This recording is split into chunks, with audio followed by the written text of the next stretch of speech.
Son cerca de 8.000 euros que permitirán a la Asociación de Artesans de Ourense ampliar su labor promocional, un trabajo que comenzó con la puesta en marcha de una página web, todo un acierto, y que se completará gracias a la Dirección Xeral de Comercio. O que se trata xustamente de que os propios artesáns, para poder competir, ter iniciativas que desde a Consellería de Innovación e Industria estamos dispostas, en caso de que sexan eficaces e viáveis, a apoiar. Necesitamos que ese sector se vertebre, se cohesione, un pouco a rematar con esta fragmentación e a atomización do sector. La directora xeral presentaba además en Ourense la nueva campaña de promoción de la artesanía gallega. Un grupo de traballo de técnicos que visitarán todos os establecementos comerciais de Galiza susceptibles de venda de produtos artesáns para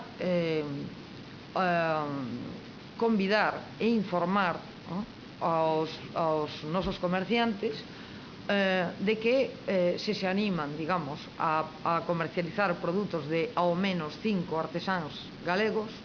pois poderán ter acceso a toda a difusión